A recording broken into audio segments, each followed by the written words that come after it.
The gentleman who is joining me is a teacher, an educator, he is a writer, he is now a councillor for the Selwyn area, and one of my very favorite guests over the years who's joined me on my Festival Fridays talks. Would you join me in welcoming John Boyko up? So you decided to retire from Lakefield College School, and then you immediately ran to be a councillor in Lakefield, yes? I was retired for about 3 months. It didn't take. It didn't take? Oh, I think your wife would be an interesting story with your wife about that. It seems that I can ask John to come and talk about any topic, and he really does know. He's such a dynamic speaker and educator and historian. I want to talk a bit about the history of manufacturing in Peterborough, and Peterborough is a manufacturing town, but I want to start with the fact that in its earliest iteration, would the first industry have been lumber? Yeah, the indigenous people lived here forever, of course, but in the 1820s, 30s, when the first settlers came, the first industry would have been lumber, and it would have been grist mills and things like that.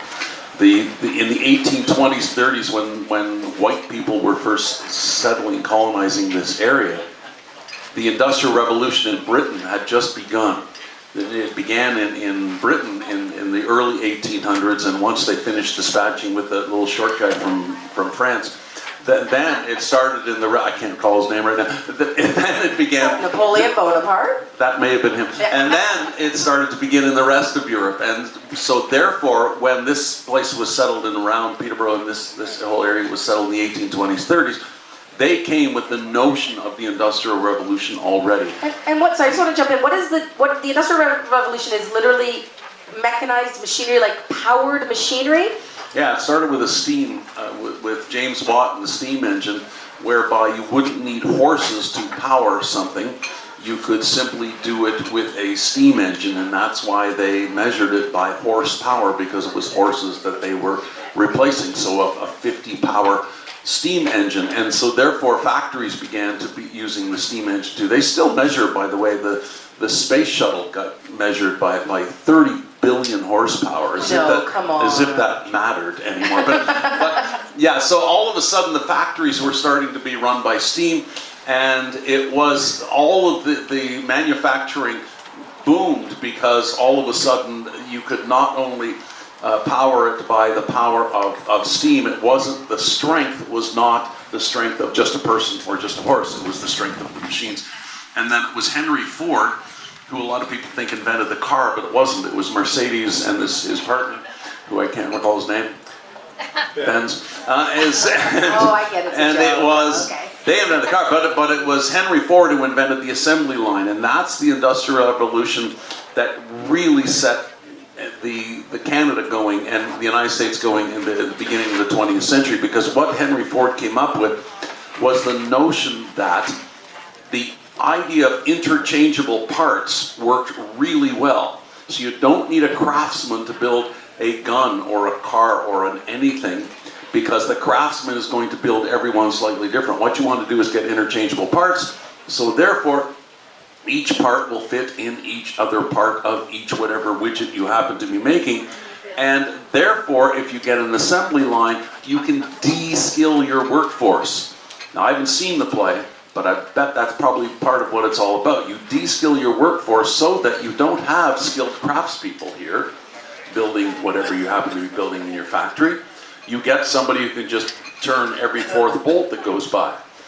That is the notion of industrialization, and it was actually called Fordism, because he invented it. Because what you do then with your workforce is you turn not only each part in whatever you're manufacturing into an interchangeable exact part, you turn your workforce into interchangeable parts too. So therefore I can train you in 5 minutes for what you need to do, because you don't know how to build this carburetor. All you have to do is stamp that part. And so the workers become interchangeable parts as well. And when the workers become interchangeable parts, therefore you don't have to pay them as much because they're not as skilled. So therefore the power of the corporate owners, being the shareholders or an individual who happens to own a small factory, their wealth goes up because you are paying your workers less. That's very interesting to me. So now Peterborough has this moniker, I think that's the right word, of the electric city. Is that because of General Electric and manufacturing, or? No, Canada had a thing where, just like every other country in the world, where there used to be a person's job who used to go around and used to have it on a great big long stick, and used to push the bulb up for street lights, and they used to literally light this wick, and it was all by whale oil. And so all of the whales that were being slaughtered all over the world were being slaughtered for their whale oil. And when Thomas Edison came up with the notion that electric lights could actually be used, then some cities in the United States went from the whale oils lamps that are cheap, but they also have the tendency to catch wooden buildings on fire a lot, to electric. And the first city in Canada that went to electric lights was Peterborough, Ontario. So that's why it's called the Electric City. It has nothing to do with GE. Now, was Peterborough unusual in, because I was reading that General Electric came in the 1889 or 1880s. Mm-hmm. I was surprised at how long it was here until 2018. But was Peterborough unusual in the amount of manufacturing we had, or was that pretty standard to Trenton, Belleville, any town? Any town in North America, any town in Western Europe. If you go to any city of any kind of size, Peterborough, any city of that size or smaller or bigger, and you go to their downtown core now, find where the river is. Because almost every city in the world is built on a river or lake. It's very tough to find one that isn't. That's because you could build something in a factory and put it on a boat, and off it would go. Or there is a downtown railway station. Almost every city, and if you go to Peterborough, right across from the Holiday Inn, there's their railway station right there. And so if you go to those downtown cores now, what you see is a whole bunch of great big brick buildings, if they're still standing and haven't been knocked down, that are now apartment buildings, or restaurants, or bars, or whatever. Every town in North America has those, because every town in North America industrialized at about the same time, in about the same way. And so therefore, by about the 1960s, that's when the Tilco strike happened, Peterborough was very much an industrial town, just like every other town was an industrial town, because the Industrial Revolution was booming. Everything was based on the Industrial Revolution, the manufacture of stuff, because we made the stuff. China didn't make the stuff, Bangladesh didn't make the stuff, we made our stuff, whatever stuff you happen to be talking about. And so therefore, in 1965, when this play takes place, because that's where the strike takes place, Peterborough's population was about 48,000 people. And almost everybody worked in a factory.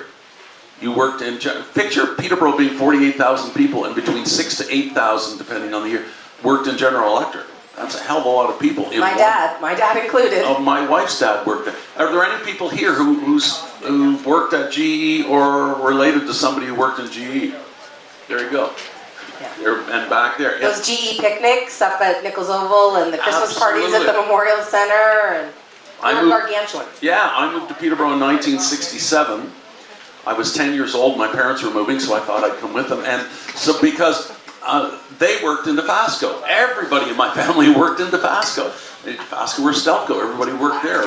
Well, in Peterborough, we had General Electric, but we also had up on the hill by the lift locks, we had West Clocks, where the Peterborough or Canadian Canoe Museum is now. Its existing building before it moves to them, that was Outboard Marine that made Johnson and Evinrude motors and Lawn Boy tractors. There was De Laval that's just got knocked down. And there was Tilco Plastics and many other Quaker Roses, all of these factories. And so it was a factory town. So therefore, everything was built on factories. The schools were built on the Industrial Revolution model, that what you want to do is, think of Fordism that I said before. What we are going to do is we're going to build factory workers. So schools are going to have kids sitting in rows, learning exactly the same thing, showing up on time, leaving when a bell goes, just like in the factory, turning in their work and being measured in exactly the same way. We're turning them into factory workers because that's what almost all of them are going to be. Wow. And so our schools, if you see a school that's in rows and everything, you say, great, that worked really well for 1830. Yeah. So now tell me about when unions started. So we were an agrarian society, then Industrial Revolution happens, and Fordism happens. When do those unskilled workers or less skilled workers that are no longer artisans building an entire rifle or a piece, when do they start to organize and why? Almost at exactly the same time as the factories started to grow, when the wages were being cut, when children were working in the factories because there was no rules against them in Canada, the United States, Britain, or anywhere else, and when so many people were being hurt in industrial accidents, and when the pay began to go down and down and down. So thousands of people would be leaving the farms to live in a city in squalor, basically, because the inner cities were horrible places to be, in order to work in the factory to build tractors that were replacing more farm workers. And so the circle was complete. And so a number of people began to think, I don't think it's right that I get hurt and so many people get hurt in these factories. We need to improve the working conditions. And I think we should get paid more so maybe we could afford to feed our children. Now, the factory owners weren't going to say yes to that because power never agrees to surrender power. Never has been, never will. Yeah. Power never surrenders voluntarily. So therefore, unions were there in order to say, we are going to unite together in order that we can speak to one voice.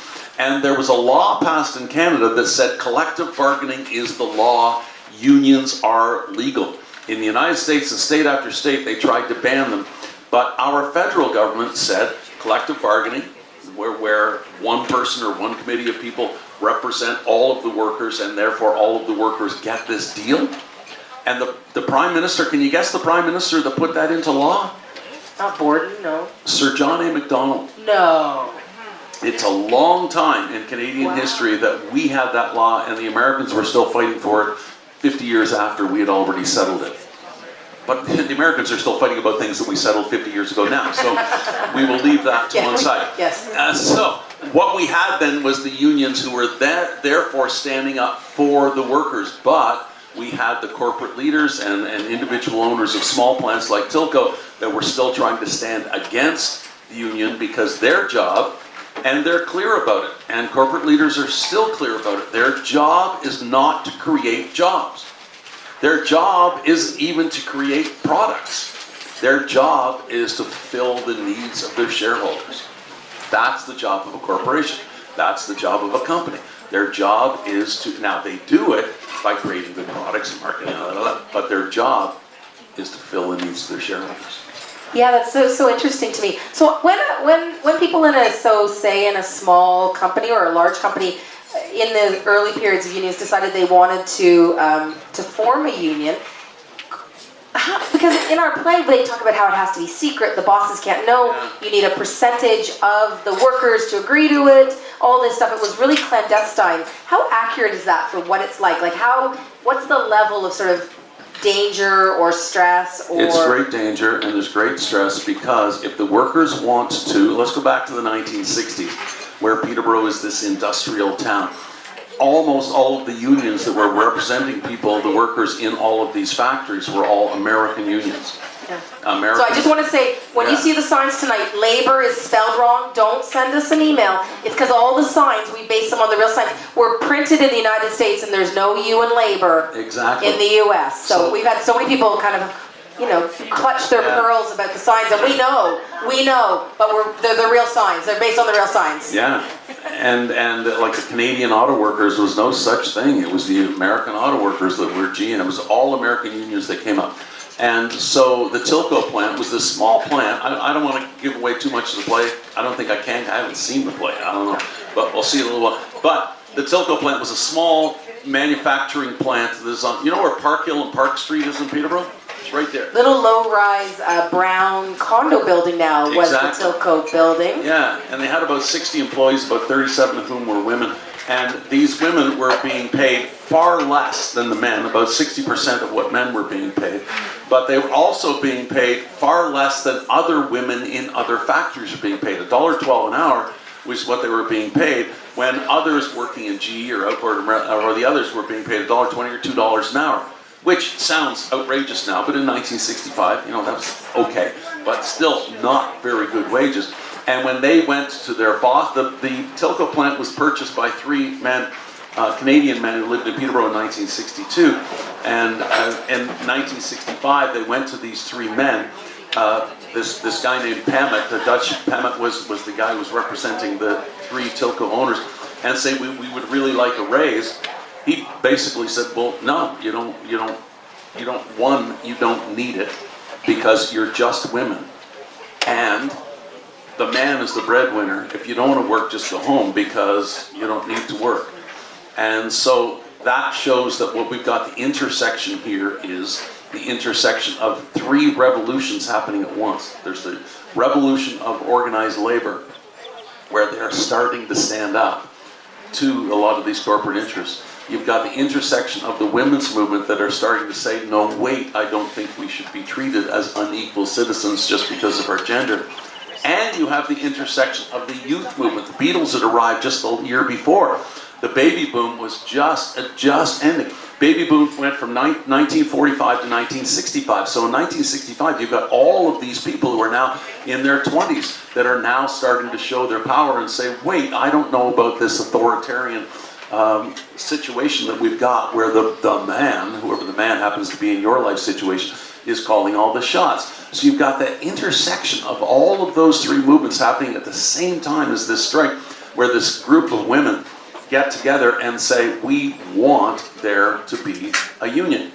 The only union that would talk to them was the textile union of the United States. Yeah, Textile Workers of America Union. Yeah, and this guy, I can't remember his name, Vic Scariat. There, he came up. You'll see him tonight in our play. Oh yeah, really? Yeah, Scariat's in our play. Very cool. Well, an actor playing him. Yeah, he'd be 120 years old now. Yeah. But, so anyway, when they got him, and he said, yeah, I'll represent you. Well, they made a deal, and they were promised a bonus of $25. I don't know if this is probably in the play. Probably in the play. Yeah, don't give that part away. But okay. there was a bonus. And they were given a bonus which was a lot of money at the time, $25. But you can add a 0. Every dollar sign that you hear out there, add a 0 to it. 1965 to now. And they were getting the shaft. So what we had were these American unions trying to therefore help these people. But what was happening was the law was basically still on the corporate side. Because if a strike happened, then the law had a way of passing, a corporate leader, a corporate owner, or a president of a company, whoever's running the company that is being struck, if that is the word, all they had to do was go to court, and they would get an injunction. But it was a special kind of injunction. It was called an as past injunction, which means, it's a Latin term, which means basically nobody can contest this. So if I owned the Tilco Plastics, a little company, all they made was like injection molds to make combs and barrettes and brushes and stuff like that. And if I was the owner of that, if I was Hammond or Tripp or the other guy, Pamet, I could go to the judge and say, these people want to go on strike, it's going to hurt my company, and therefore I would like an as passed injunction. And the judge would say, okay, never having heard the other side of the argument. And that was the law all across Canada. And that injunction would limit the number of picketers, so that it was very easy then to bring strike breakers to work for you, yes? Yeah, and remember Jack London, The Call of the North and all that guy? Yeah. He wrote a book in 1923, and he wrote it about this strike that was going on and the people that were hired to take over for the other workers. And he said the strike was like an open wound, and then these workers came in and they covered that wound and pretended it wasn't there, and he called them scabs. So that's where the word scab comes from. And so these scabs came in to take over from Tilco, and here were all these women. Lil Downer. You will see her in our play as well. An actor portraying. Lil Downer was the one that was really the one that was, now there was other women, but she was the one that was really pushing for the women that were working in this factory to get justice. A little bit of justice, not just for the workers as workers, but women as women. And she went around to all of the women's houses at home and signed them up for the union without the bosses knowing. And so at this time, Peterborough had... Sorry, what's that? What was the name of London's book? What was the name of that book? Oh, I can't remember. I know. Well, I'll Google it I was afterwards. proud of myself for remembering that much. I know, so I'll check I may have just made that up. So Peterborough at this time had 54 trade unions. Yeah. So this was a big deal to have a strike. They got a lot of the trade unions behind them, but there was also an interesting thing in the trade unions here that there was a split between them, right? There was Absolutely. communist trade unions and CCF trade unions. Can you talk a bit about that split in Peterborough trade unions? Yeah, there was a communist movement in Canada that came over right after the Russian Revolution, and the communists were very strong in Canada in the 1920s and 30s, and they infiltrated a great number of unions. So when you hear, well, the communists are in the unions, there were actually real communists in the unions in a lot of, not all, but a lot of the unions, 1920s and 30s. A lot of them were flushed out. In fact, in Ontario, the Cooperative Commonwealth Federation, which became the NDP, disbanded a whole bunch of its riding associations just so the communists, which had taken over, couldn't take over. So there was a big fight against the communists in a number of unions and against the communists in political parties. And so that was a part of what was going on. So therefore, if you were on the other side and didn't believe in workers' rights, or in this case, women's rights, you could disparage those workers by saying they're just a bunch of communists. And there were enough communists involved in the labor union that people might buy it, even if it wasn't true.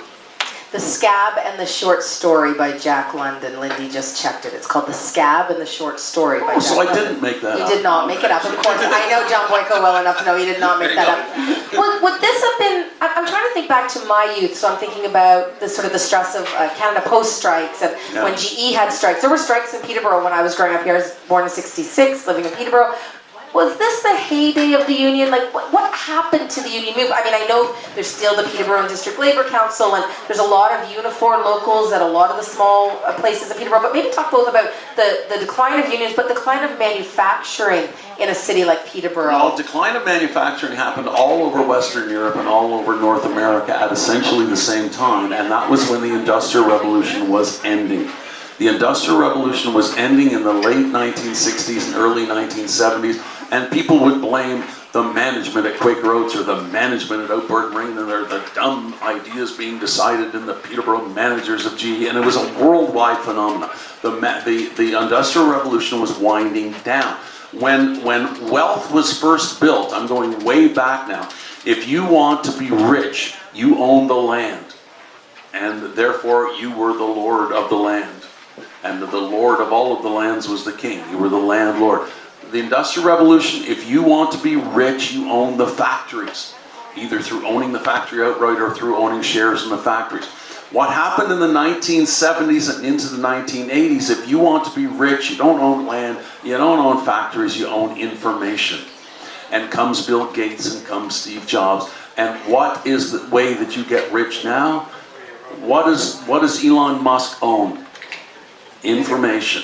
He doesn't own a factory. He doesn't own land. So it was the end of the Industrial Revolution and the beginning of that information age, a new way to measure wealth and to become wealthy. But we still buy things. Like everything we're wearing, and we still buy. We need things. But it's not made here anymore because in China and Bangladesh and Vietnam after the war and all kinds of other places, they had people that were willing to work for what our people were willing to work for in the 1830s. So basically they had their Industrial Revolution in the 1980s, just like we did in the 1800s all up into 1965. It became cheaper to build stuff in China and ship it back than to build stuff here and pay the wages that... And the benefits and the benefits that people all needed. Of that stuff? Yeah, and so as the factories began to shut down and ship jobs out, and as the same time as that was happening, all of a sudden the technology was advancing so that robotics were taking over. My grandfather worked 42 years on a line. He was a foreman in DeFasco in Hamilton. And I remember he went back to the factory. It was his 10th year anniversary, and they had a 10-year anniversary thing, so all the guys who retired could go back. And he was very proud. He took me back and he said, now this is the line where are all the people? because it was all robots that were doing everything. I know I said recently that it wasn't necessarily the Chinese that stole the jobs, it was literally the robots that stole the jobs, so right? both happened at exactly the same time. Yeah. So the factories are still there, but you need far fewer people. Well, if you've got far fewer people, a robot doesn't need a union. And so therefore the number of people who belong to unions declined and kept going down and down. And if the number of people who belong to unions decline, it's power in numbers. If you ain't got the numbers, you ain't got the power. So interesting. And so I am curious now, it feels like after COVID there was a bit of a resurgence in worker rights. I don't know how long it will last.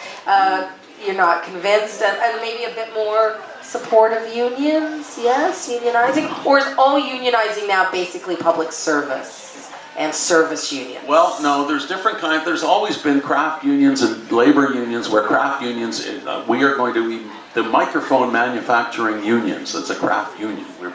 And then there's the generalized union. We are going to, everybody who works in any kind of factory work or any kind of manufacturer or any kind of service job, we're going to be your union. And now there are different kinds of unions too for service and for all of those. The trick with the unions now is, just as I was saying before, they don't have the numbers that they did. And I'm talking like World War I, World War II, 1950s, 60s. The numbers simply are not there. The laws have changed as well, where the corporations are more powerful now than they have ever been any time in history. Forget Carnegie and Rockefeller and stuff. They would be in awe of the power of corporations now, since a Supreme Court decision was made in the United States, and it was then replicated in Canada, where a corporation is an entity. It's like an individual. A corporation individual. is a person, A person, yeah. with rights under the Constitution. It was the Carnegie would be amazed by that. It was the game changer, right? Yeah. So therefore, unions can't be strong against that. The corporate power is just simply too strong now, stronger than it's ever been.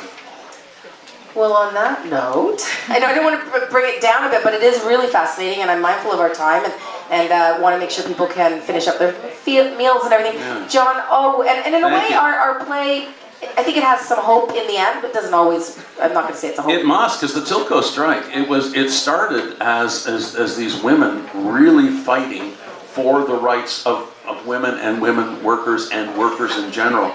And then they lost, but then they won in the end. Yeah. And Let's so not tell them what happened. I'm not going to tell them the story, but they win in the end. So at one point in the play, no doubt you're going to get pretty frustrated and depressed, but it's okay. Yeah, that's so perfect. As always, you're such your brain is so big, you know everything. I make half of it up, thank you. I don't believe you at all. Would you all join me in thanking John Boyko?